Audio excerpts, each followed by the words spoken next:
आमतौर पर जब कहीं आग लगती है ना, विशेषकर जब कोई बहुत बड़ी चिता जलती है, तो एक बहुत ही स्पष्ट और लॉजिकल उम्मीद होती है। हाँ, कि अंततः सब कुछ राख में बदल जाएगा। बिल्कुल। आग की गर्मी, लकड़ी, शरीर, धातु सब कुछ भस्म कर देती है। मतलब ये प्रकृति का एक ऐसा नियम है जिसे कोई चुनौती नहीं दे सकता, है ना? सही बात है। अग्नि का स्वभाव ही है सब कुछ अपने भीतर समा लेना, सब कुछ खाक कर देना। ये एक निर्विवाद सच्चाई है। जी। आग किसी भी चीज के भौतिक स्वरूप का अंतिम पड़ाव है। मतलब जब लपटें शांत होती हैं, तो पीछे केवल राख का एक भूरा और सफेद ढेर रह जाता है। जो इस बात का प्रतीक है कि इस भौतिक दुनिया में हर चीज का अंत निश्चित है। एग्जैक्टली, हर चीज का। लेकिन जरा इस दृश्य की कल्पना कीजिए। वो भयानक आग शांत हो रही है, धुआं धीरे धीरे छंट रहा है, और उस ठंडी होती राख के ढेर के ठीक बीचों बीच। कुछ ऐसा है जो चमक रहा है। हाँ, एक ऐसी चीज जिसे अग्नि की भयंकर लपटें छू तक नहीं पाई। वो चीज वैसी की वैसी, पूरी तरह से सुरक्षित और एक अजीब सी रोशनी से भरी हुई उस राख के बीच मौजूद है। अरे वाह! ये एक ऐसा दृश्य है जो न केवल भौतिक दुनिया के सारे नियमों को तोड़ देता है, बल्कि हमारी समझ को भी पूरी तरह से झकझोर देता है। बिल्कुल सही कहा आपने। मतलब अगर आग किसी चीज को जला नहीं सकती, तो इसका सीधा सा अर्थ है कि वो चीज इस दुनिया के सामान्य नियमों से बंधी हुई ही नहीं है। और आज की इस गहन चर्चा में हम ठीक ऐसे ही एक बहुत बड़े रहस्य की गहराइयों में उतरने वाले हैं। जो कि बहुत ही दिलचस्प होने वाला है। हाँ, तो आज का विषय भारतीय पौराणिक कथाओं, इतिहास और लोक मान्यताओं के सबसे बड़े रहस्यों में से एक है। श्री कृष्ण के शरीर त्यागने के बाद उनके हृदय का आखिर क्या हुआ? ये वाकई एक ऐसा विषय है जो बहुत से लोगों को हैरान कर देता है ना? और हमारे पास जो स्रोत हैं, जैसे भागवत पुराण, महाभारत का मौसल पर्व और जगन्नाथपुरी मंदिर की सदियों पुरानी रहस्यमयी मान्यताएं, वे एक ऐसी कहानी बुनते हैं जो सच में रोंगटे खड़े कर देती है। जी बिल्कुल। ये एक ऐसी प्राचीन पहेली है जिसके सुराग हजारों साल बाद आज भी हमारे बीच मौजूद हैं, और एक रहस्यमयी ऊर्जा से भरे हुए हैं। और देखिए, इसे केवल एक पुरानी कथा या मिथक मान लेना बहुत बड़ी भूल होगी। हाँ, मैं भी यही सोच रहा था। ये एक ऐसा विषय है जहां इतिहास, गहरी आस्था और आज भी निभाई जाने वाली एक ऐसी रहस्यमयी परंपरा आपस में टकराते हैं जो आधुनिक विज्ञान की सीमाओं से बहुत आगे निकल जाती है। बिल्कुल। ये हमारी आज की चर्चा उस अनसुलझे रहस्य को समझने का एक प्रयास है जिसे सदियों से बेहद गुप्त रखा गया है। तो इस रहस्य की जड़ तक पहुंचने के लिए हमें द्वापर युग के अंतिम दिनों में लौटना होगा। हाँ, जहाँ से इस सब की शुरुआत होती है। कहानी की शुरुआत महाभारत के उस भयानक युद्ध के बाद होती है। कुरुक्षेत्र का मैदान लाखों शवों से अटा पड़ा था। कुरुवंश का पूरी तरह से विनाश हो चुका था। जो कि एक बहुत ही दुखद दृश्य था। बहुत ज्यादा। इस महाविनाश से माता गांधारी इतनी आहत और दुखी थीं कि अपने 100 पुत्रों के शवों को देखकर उनका दुख एक भयानक क्रोध में बदल गया। स्वाभाविक है, एक माँ के लिए ये सहन करना असंभव था। और उसी क्रोध में उन्होंने श्री कृष्ण को एक श्राप दे दिया। उन्होंने कहा कि जिस तरह मेरा कुरुवंश आपस में लड़कर खत्म हुआ है, ठीक उसी तरह तुम्हारा यादव वंश भी आपस में लड़कर पूरी तरह नष्ट हो जाएगा। और गांधारी का ये श्राप कोई मामूली घटना नहीं थी। अच्छा? जी, उस समय की भूराजनीति को देखें तो यादव दुनिया के सबसे शक्तिशाली योद्धा थे। हाँ, ये बात तो स्रोत भी कहते हैं। बिल्कुल, उनके पास अपार संपत्ति थी, अजेय सेना थी और स्वयं श्री कृष्ण का मार्गदर्शन था। मतलब कोई भी बाहरी ताकत उन्हें हराने की कल्पना भी नहीं कर सकती थी। तो उनका अंत बाहर से नहीं हो सकता था। एग्जैक्टली। उनका अंत केवल उनके भीतर से ही हो सकता था, अहंकार और आपसी कलह के माध्यम से। ठीक है। आइए इसे थोड़ा और विस्तार से समझते हैं। स्रोत बताते हैं कि श्री कृष्ण ने गांधारी के इस भयानक श्राप का कोई विरोध नहीं किया। उन्होंने बहुत ही शांति से मुस्कुराते हुए इसे स्वीकार कर लिया। ये बात थोड़ी हैरान करने वाली लगती है ना? बहुत हैरान करने वाली। मतलब श्री कृष्ण, जिन्हें पूरे ब्रह्मांड का रचयिता माना जाता है, जिन्होंने पूरे महाभारत युद्ध की दिशा तय की, वे अपने ही वंश, अपने ही परिवार के विनाश के श्राप को इतनी आसानी से कैसे मान सकते हैं? हाँ, ये सवाल उठना लाजमी है। वे चाहते तो गांधारी के शब्दों को निष्प्रभावी कर सकते थे। देखिए, मतलब अगर हम इसे बड़ी तस्वीर से जोड़ के देखें ना, तो ये केवल एक श्राप के फलीभूत होने की बात नहीं है। तो फिर क्या था ये? ये समय का नियम था। श्री कृष्ण इस बात को बहुत गहराई से जानते थे कि द्वापर युग का अंत सुनिश्चित है। मतलब उनका समय पूरा हो रहा था। जी, धरती पर उनका और उनके शक्तिशाली वंश का जो उद्देश्य था वो पूरा हो चुका था। जब कोई शक्ति अपने चरम पर पहुंच जाती है और उसका उद्देश्य खत्म हो जाता है, तो वो अक्सर अहंकार में डूब जाती है। सही बात है, इतिहास में ऐसा कई बार हुआ है। बिल्कुल। ज्ञान इसी बात में है कि जब बदलाव का समय आए, जब किसी युग का अंत होना तय हो, तो उसे स्वीकार किया जाए। प्रकृति के चक्र को कोई नहीं रोक सकता, चाहे वो स्वयं ईश्वर का अवतार ही क्यों न हो। ये एक बहुत ही गहरा विचार है कि अंत को स्वीकार करने में भी एक तरह की गरिमा है। हाँ, बहुत बड़ी गरिमा है। और वो विनाशकारी समय सच में आया। स्रोत के अनुसार वे अजेय और शक्तिशाली यादव शराब के नशे और अहंकार में डूबकर आपस में ही भयंकर तरीके से लड़ने लगे। और ये बहुत ही दुखद अंत था। भागवत पुराण और मौसल पर्व में इसका बहुत ही विस्तृत और रोंगटे खड़े कर देने वाला वर्णन है कि कैसे एक छोटी सी बहस ने एक खूनी संघर्ष का रूप ले लिया और उन्होंने एक दूसरे का वध कर दिया। बिल्कुल। इसके बाद श्री कृष्ण की बसाई हुई वो आलीशान द्वारका नगरी समुद्र की लहरों में डूबने लगी। अपने पूरे साम्राज्य को अपनी आंखों के सामने खत्म होता देखकर श्री कृष्ण अकेले ही जंगल की ओर निकल पड़े। वो दृश्य अपने आप में बहुत ही मार्मिक है।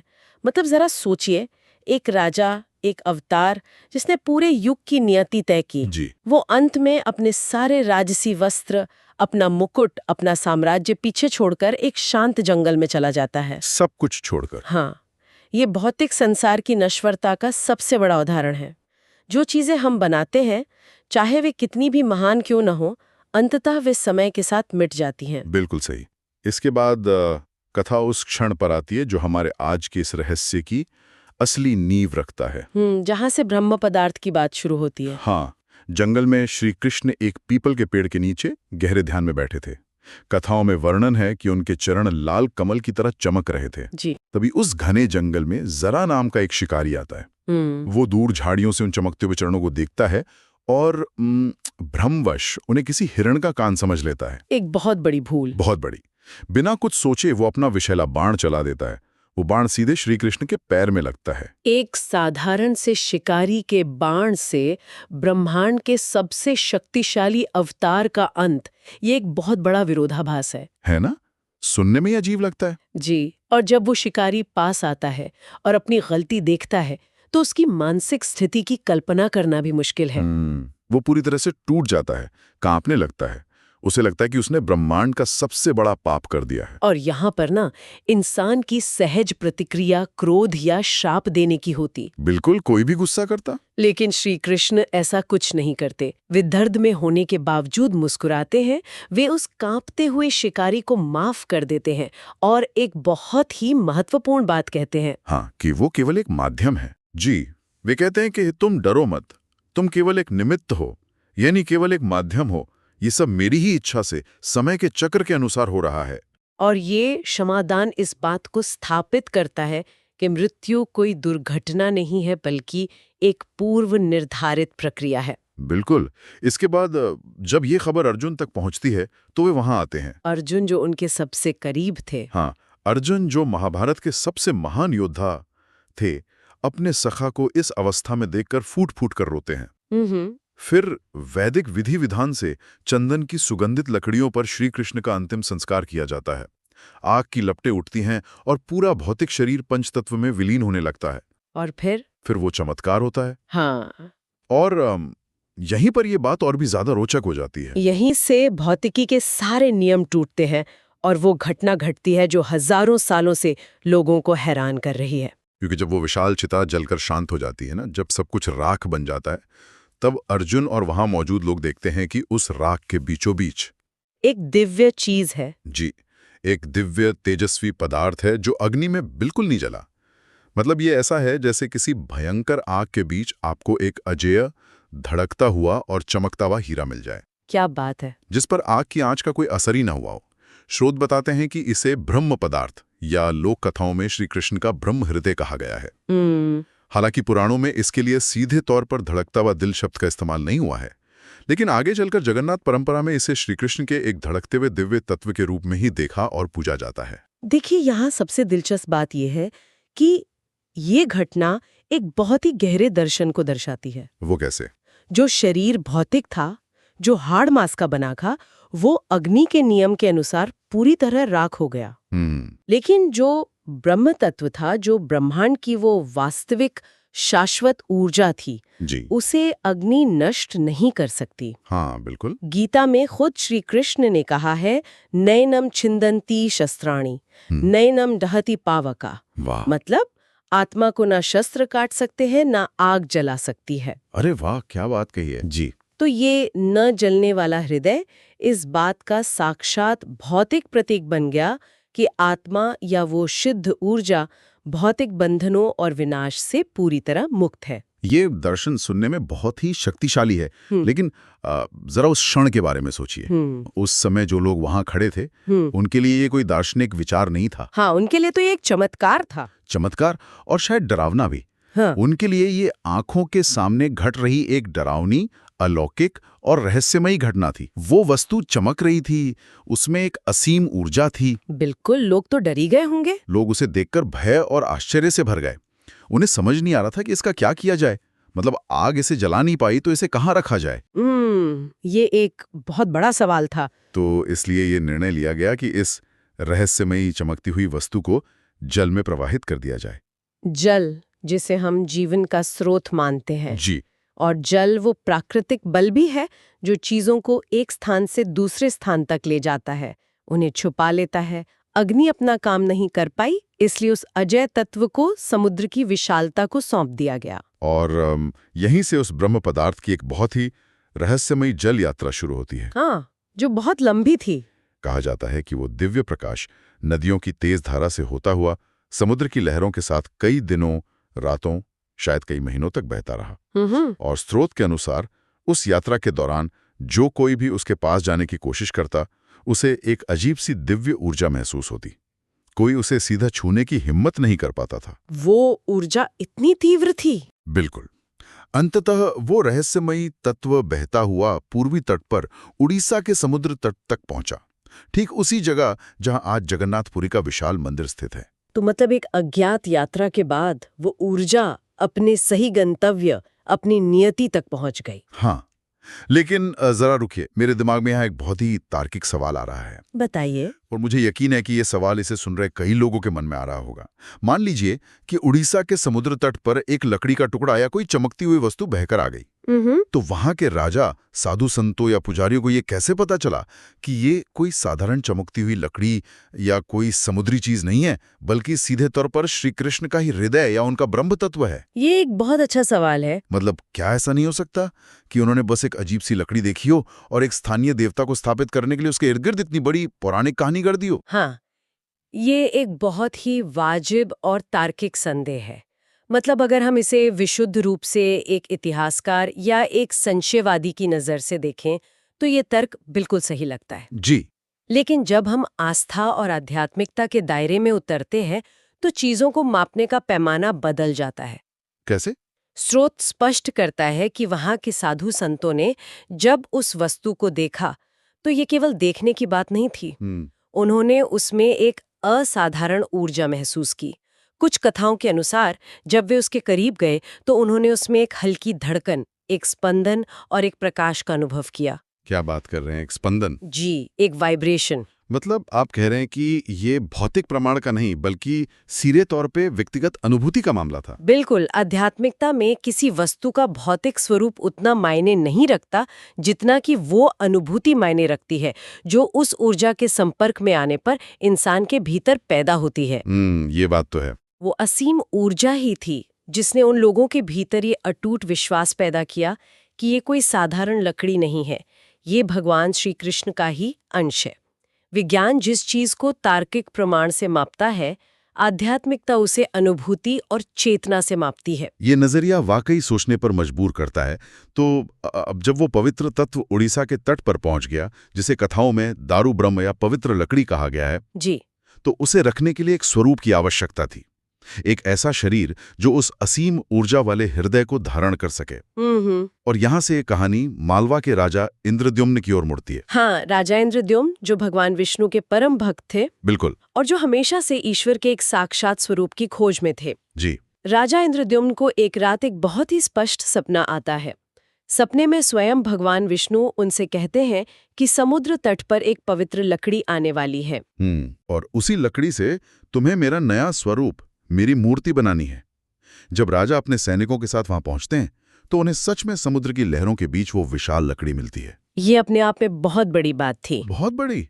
और हैरान करने वाली बात यह थी कि समुद्र की इतनी लंबी यात्रा के बावजूद उसमें कोई सड़न नहीं थी। उस लकड़ी से दिव्य सुगंध आ रही थी। और सबसे बड़ी बात, उस पर प्राकृतिक रूप से शंख, चक्र, गदा और पद्म के चिन्ह बने हुए थे। अरे वाह! और ये चारों चिन्ह भगवान विष्णु के प्रमुख आयुध माने जाते हैं। जी। यह इस बात का एक और संकेत था कि वो लकड़ी पवित्र है और उसे एक विशेष उद्देश्य के लिए वहां भेजा गया है। लेकिन लकड़ी मिलने के बाद एक और बड़ी चुनौती सामने आ गई। कौन सी चुनौती? इतनी अलौकिक और दिव्य लकड़ी से मूर्ति तराशने का साहस कौन करेगा? ये तो है। कोई साधारण कारीगर तो इसे छूने से भी डरेगा। बिल्कुल। तभी राजा के महल में एक अत्यंत वृद्ध कारीगर आता है। स्रोत के अनुसार वो कोई साधारण कारीगर नहीं, बल्कि स्वयं देव शिल्पी विश्वकर्मा थे, जो भेष बदल कर आए थे। अच्छा। उन्होंने मूर्ति बनाने की जिम्मेदारी तो ले ली, लेकिन एक बहुत ही अजीब शर्त रख दी। उन्होंने कहा कि मैं एक बंद कमरे में काम करूंगा, और जब तक मेरा काम पूरी तरह खत्म नहीं होता, चाहे जितने भी दिन लगें, कोई भी उस कमरे का दरवाजा नहीं खोलेगा। ये तो बड़ी कड़ी शर्त थी। हाँ, उन्होंने कहा कि अगर दरवाजा खुला तो मैं उसी वक्त काम छोड़कर चला जाऊंगा। वैसे पौराणिक कथाओं में इस तरह की शर्तें अक्सर देखने को मिलती हैं। ये दरअसल इंसान के धैर्य और उसके विश्वास की परीक्षा होती हैं। जी। और राजा ने ये शर्त मान ली। कई दिनों तक उस बंद कमरे से लकड़ी तराशने की आवाज टक टक टक लगातार आती रही। महल के लोग बाहर से वो आवाज सुनते और इंतजार करते। लेकिन एक दिन अचानक वो आवाज आनी बंद हो गई। एकदम सन्नाटा छा गया। फिर क्या हुआ? रानी गुंडिचा घबरा गईं। उन्हें लगा कि वो कारीगर बहुत बूढ़ा था, कहीं उसे बिना अन्न जल के कुछ हो तो नहीं गया। उनकी घबराहट और जिद के कारण आखिरकार राजा का धैर्य टूट गया और उन्होंने दरवाजा खोल दिया। और जैसे ही दरवाजा खोला, वो कारीगर वहां नहीं होगा। बिल्कुल, वो बूढ़ा कारीगर वहां से गायब हो चुका था। शर्त टूट गई थी और उस विशाल कमरे के बीचों बीच भगवान जगन्नाथ, उनके भाई बलभद्र और बहन सुभद्रा की 3 मूर्तियां रखी थी। लेकिन वे मूर्तियां अधूरी थीं। उनके हाथ पूरे नहीं बने थे, पैर नहीं थे, और उनका आकार बहुत ही अलग और अजीब था। उस समय राजा इंद्रद्युम्न और रानी के लिए वो दृश्य कितना भयानक रहा होगा। सच में। उन्होंने सोचा होगा कि उनके उतावलेपन के कारण सब कुछ बर्बाद हो गया और वे ईश्वर को एक पूर्ण स्वरूप नहीं दे पाए। तो आखिर इस सब का क्या मतलब है? ये सवाल मुझे बहुत परेशान कर रहा था। कैसे? जरा सोचिए, हम ब्रह्मांड के सबसे बड़े देवता जगन्नाथ, यानी जगत के नाथ की बात कर रहे हैं। भारत के हर कोने में देवताओं की एकदम सटीक, बेहद सुंदर और पूर्ण आभूषणों वाली मूर्तियां बनाई जाती हैं। जी बिल्कुल। फिर यहां ऐसा क्यों हुआ? क्या इस मूर्ति को जानबूझकर ऐसा अधूरा छोड़ा गया था? ये तो शारीरिक पूर्णता के विचार के बिल्कुल खिलाफ लगता है। हाँ, और ये एक बहुत ही महत्वपूर्ण सवाल खड़ा करता है। और इसका उत्तर भारतीय दर्शन की सबसे गहरी परतों में छिपा है। मूर्तियों का ये अधूरापन दरअसल कोई इंसानी गलती या जल्दबाजी का नतीजा नहीं है। तो फिर ये क्या है? ये एक बहुत बड़ा और सोची समझी दार्शनिक उद्घोषणा है। ये इस बात का प्रतीक है कि ईश्वर या परम सत्ता किसी एक निश्चित मानवीय आकार, ढांचे या ज्यामिति में सीमित नहीं है। अरे वाह! हम अक्सर अपनी सहूलियत के लिए भगवान को इंसानों जैसा देखने की कोशिश करते हैं। 2 हाथ, 2 पैर, सुंदर चेहरा। लेकिन ये अधूरी मूर्ति एक विद्रोह की तरह है। ये तो मैंने सोचा ही नहीं था। ये हमें याद दिलाती है कि असली शक्ति उस बाहरी भौतिक और सुंदर आकार में नहीं है। असली शक्ति उस चीज में है जो उसके अंदर स्थापित होने वाली थी। यानी वो ब्रह्म पदार्थ, वो ऊर्जा जो कभी नहीं जलती। सटीक कहा आपने।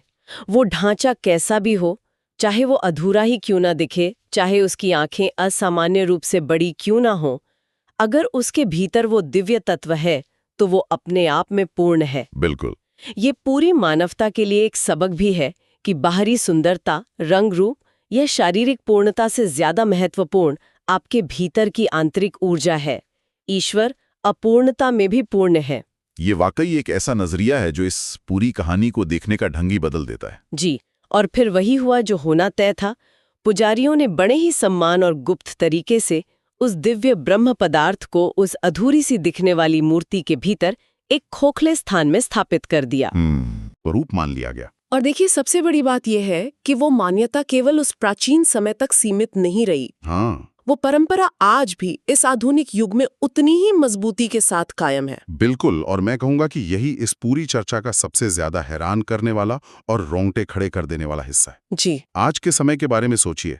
हमारे पास हर जगह स्मार्टफोन है, आसमान में सैटेलाइट है, सोशल मीडिया पर हर जानकारी कुछ ही सेकंड में लीक हो जाती है। सही बात है, कुछ भी छुपता नहीं आज। दुनिया में शायद ही कोई रहस्य बचा हो, लेकिन ऐसे दौर में भी जगन्नाथ मंदिर का ये रहस्य पूरी तरह से गुप्त है। ये सच में एक अचरज की बात है। आज भी पुरी में नवकलेवर नाम की एक प्राचीन परंपरा निभाई जाती है।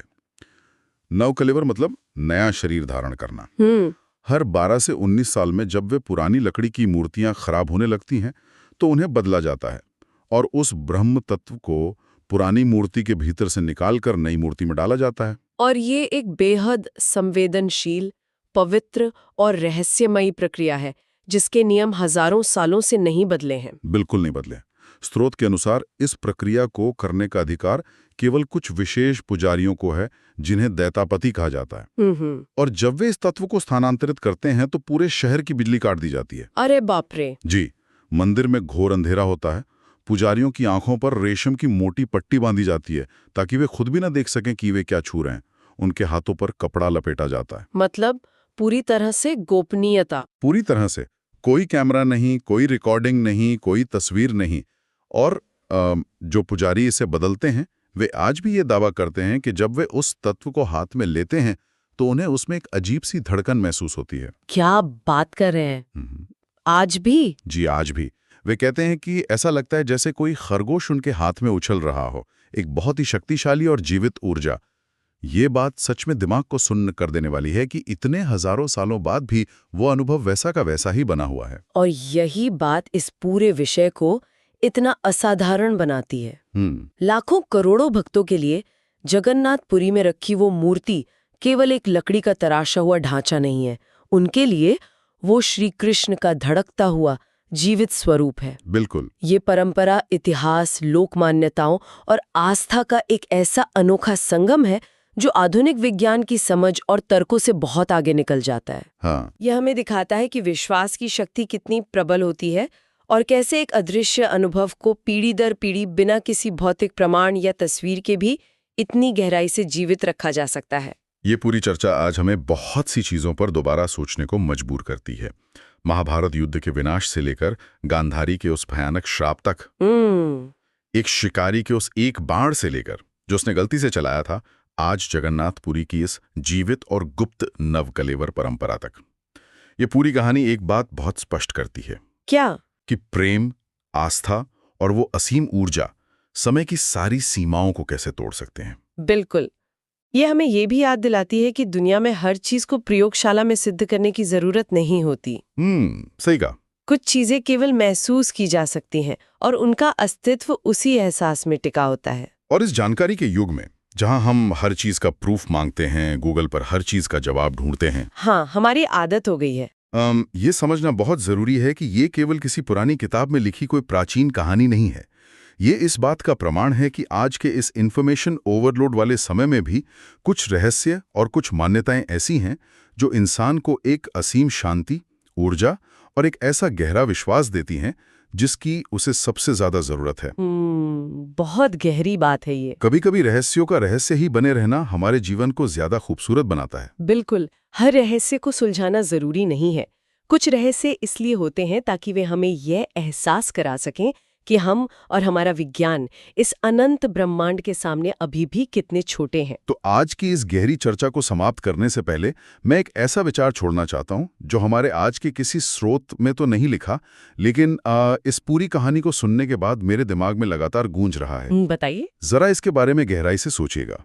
अगर श्री कृष्ण का वो ब्रह्म पदार्थ एक ऐसा तत्व है जिसे समय की तेज धार या भयानक से भयानक अग्नि भी नष्ट नहीं कर सकती, जी। तो क्या ऐसा हो सकता है कि हम सभी इंसानों की चेतना में, हमारे भीतर भी कोई ऐसा ही ब्रह्म पदार्थ, कोई ऐसी ऊर्जा या ऐसा कोई विचार मौजूद हो जो हमारे इस भौतिक शरीर के राख बन जाने के बाद भी सदियों तक इस दुनिया में जीवित रह सकता है? ये सच में एक बहुत ही गहरा और दार्शनिक सवाल है। हम्म। शायद वो अमर ऊर्जा हमारे कर्म है, हमारे द्वारा किए गए निस्वार्थ काम है, या वो गहरा प्रेम है जो हम दुनिया में पीछे छोड़ जाते हैं। और बिल्कुल उसी तरह जैसे राख के उस बड़े से ढेर में वो एक छोटा सा तत्व चमकता हुआ बच गया था। हाँ, शायद हमारे भीतर भी कुछ ऐसा ही अजय और अमर है जिसे बस पहचानने और महसूस करने की जरूरत है। इसी विचार के साथ हम आज की इस वैचारिक यात्रा को यहीं विराम देते हैं। दुनिया को सवालों की नज़रों से देखते रहिए, कुछ नया सीखते रहिए और अपने आसपास मौजूद उस अदृश्य ऊर्जा को महसूस करते रहिए। जल्द ही एक और अनसुलझे रहस्य के साथ फिर मुलाकात होगी।